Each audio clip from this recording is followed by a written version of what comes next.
The goods will come in. We will probably appoint a clearing agent with you who clears the goods and deliver it into a bank-nominated warehouse.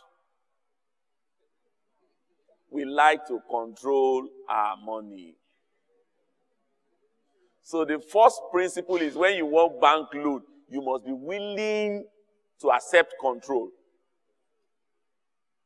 We put it in a bank-nominated warehouse from where you will sell. Because I know you have a shop in Okeani and you must display your goods. That's your 10%. Will release goods worth that 10% to you. First, to display and attract buyers. When you bring the money of that 10%, I will give you another 10%. Remember, that's the first transaction. If I complete this first transaction and you pay me well and we can shake hands and say thank you very much. The next transaction, when you bring that your 10%, I will take a risk on you and release additional 10% to you. Now 20% goods in your shop. Do you understand how it works? That's how it works. We'll see you through it. We'll walk with you through it. We will not leave it all to you. So that you don't go sell and you see money and you get into trouble. Money usually leads small businessmen into trouble very, very easily. Ignite, from dreams to reality. Now, I know all of you were grumbling. But I told you something in the past. Always reverse the role. Let's now assume it's your money. And you have given your money to someone who, by faith, because the person, you've made assumptions. Remember, that word has become our favorite word. You've made assumptions the person will pay you back. Will you just go to sleep? No, I'm asking you. Good. Banks are giving money that does not belong to them. Money, when you go to the bank and you give the bank a deposit, including your savings, for which you are getting interest. Your savings in the bank, the deposits that I give to the bank for which I'm earning interest, current account holders who have money in the bank and can ask for it at different times, the shareholders' funds, and a bank like First Bank has what? Millions of shareholders. If you own one share of First Bank, your money is part of it. They have obligations to secure the funds of all their stakeholders. Do you understand what I'm saying?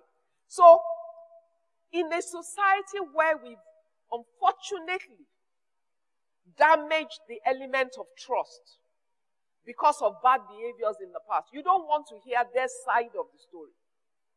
In terms of many experiences they have had, whole shipments funded by banks that individuals have gone ahead from clearing the containers at the port. The goods never even arrived at the warehouse. They were diverted and sold. Or sometimes you open the LC and you give the money. Or where you do not open an LC and you give the money is diverted to something else. And containers come with empty boxes. No, I'm telling you real life experiences.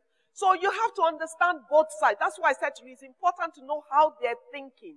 But you must also know why. It's not because they want to make life difficult for you, but they have a responsibility to their own shareholders and to their depositors' funds that are in the bank. And as long as you have integrity, remember, we've talked so much about values and ethics, and you can see it coming up every minute in it.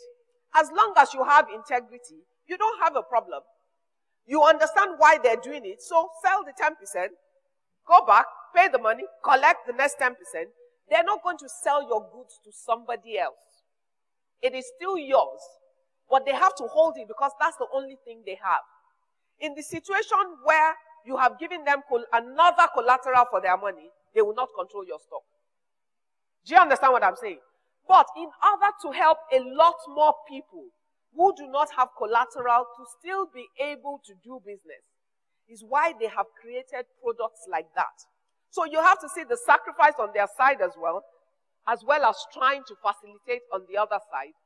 And what you will not take, don't ask another person to do. That's the reason for a lot of those controls that you see. As society has broken, trust has broken because of things that other people have done. That's why I've told you the value system is about you as an individual. Prove yourself. Once you do, you take yourself out of that crowd of the people they need to test. After you've done 1, 2, 3 transactions and they know that you can deliver, nobody will be teleguiding you. And that's why your credibility is a weapon for business. And you don't have a choice but to make sure you build it and you invest in it. The day you break it, it will cost you much more than money. Okay, guys. Thank you very much, Mr. Oyefeso. Send in your comments, questions, and shoutouts to our Facebook page, facebook.com/IgniteTV, Twitter/IgniteTVNG, and check out our website, www.ignite-tv.com. For extras on Ignite, visit our YouTube account on www.youtube.com/IgniteTV Nigeria for lots more about the show and lots of useful information on building your business.